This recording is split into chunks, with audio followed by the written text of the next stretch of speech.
이 로마서 5장 본문의 말씀을 읽어보면 시제에 따라서 큰 교훈을 얻을 수 있습니다. 자, 시제에 따라서라는 말은 우리 영어 문법 배울 때 시제에 대해서 배우죠. 과거가 있고 현재가 있고 미래가 있다. 그래서 이 동사를 사용할 때 과거, 현재, 미래를 잘 구별해서 써야 된다라고 이렇게 시제에 대한 배움을 갖게 되는데, 이 로마서 5장의 복음의 내용을 설명한 것에도 시제가 있습니다. 과거가 있고 현재가 있고 미래가 있습니다. 시제에 따라서 구별하면 이 말씀이 더 마음에 쉽게 이해가 됩니다. 먼저 과거, 이루어진 사건을 보면 예수 그리스도께서 경건치 않은 자를 위하여 죽으셨습니다. 그래서 이미 이루어진 과거와 관련해서 5장 1절, 우리가 의롭다 하심을 얻었습니다. 이게 이루어진 사실입니다. 복음의 내용 속에는 과거가 있습니다. 이미 이루어진 속죄, 완성된 속죄가 있습니다. 우리에 대한 무죄 선언을 이미 하신 것입니다.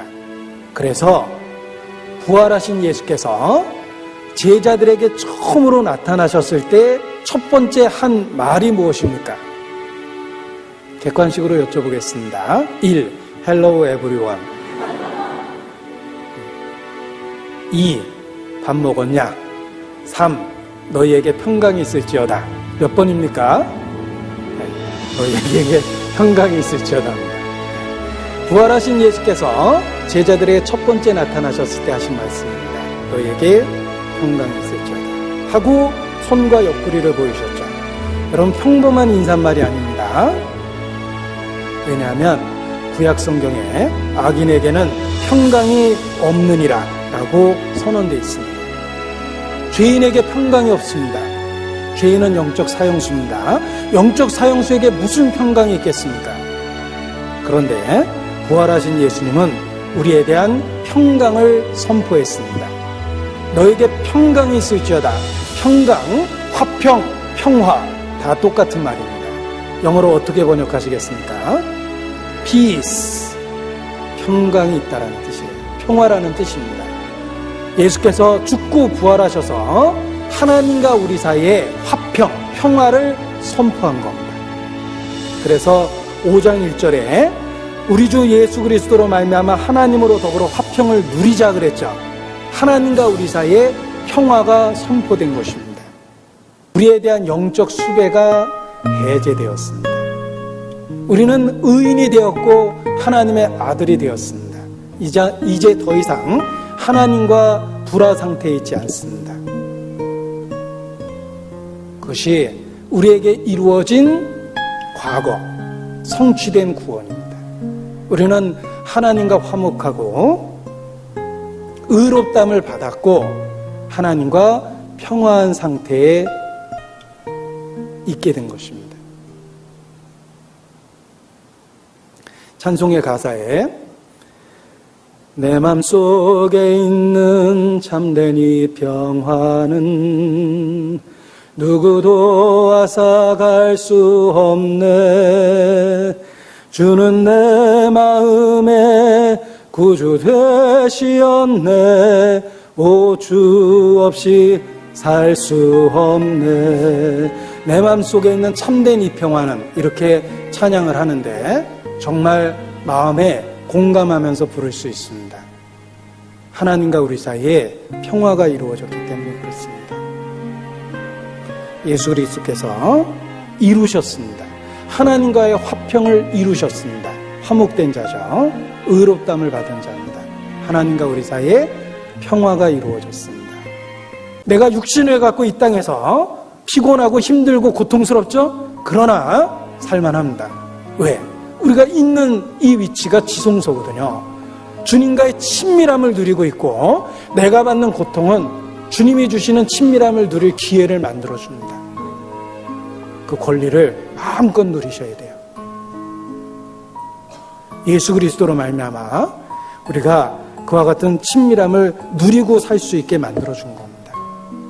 우리가 은혜로 서 있는 이 은혜의 들어가름을 입었습니다. 우리를 은혜로 다루십니다. 법으로 다루시는 게 아니에요. 은혜로 다루십니다. 그래서 때마다 일마다 우리가 얼마든지 주의 도움을 구할 수 있는 겁니다. 고아처럼 신앙생활하는 건 불신입니다. 죄입니다.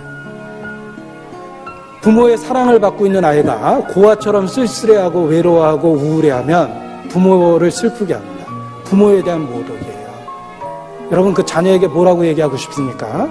네가 아비가 없냐 어미가 없냐 왜 우냐 그러죠. 마찬가지예요. 우린 고아가 아닙니다. 고아처럼 신앙생활하는 거 불신이라고 그랬습니다. 죄라고 그랬어요. 고아가 아닙니다. 왜 우울해하고 왜 슬퍼하고 왜 절망합니까? 고아가 아닙니다. 때마다 일마다 도움을 구하면 됩니다. 우리가 가장 친밀한 곳 지성소에 서 있기 때문입니다. 그 권리를 마음껏 누리셔야 돼요.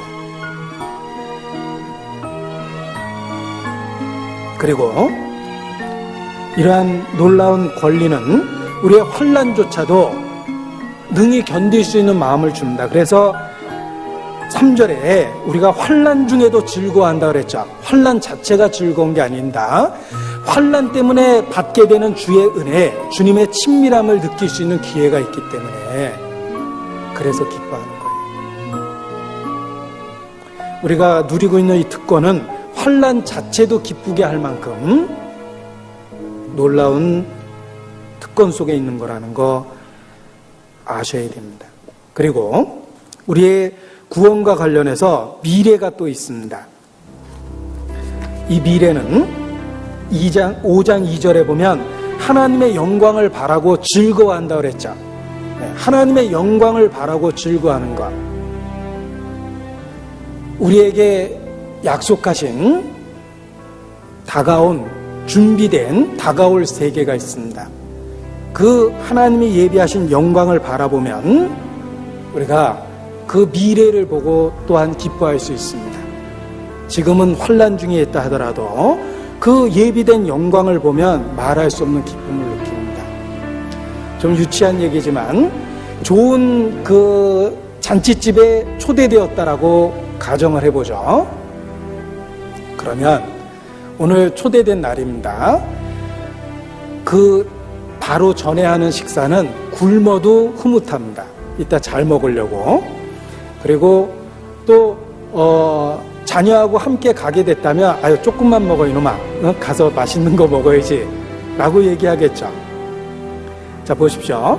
저녁에 좋은 파티에 간다라는 것이 아침과 점심을 작게 먹거나 굶어도 흐뭇하게 만듭니다. 또 내년에 큰 좋은 아파트에 입주한다는 사실이 현재 살림을 줄여서 단칸방에 살고 있어도 여유 있게 만듭니다.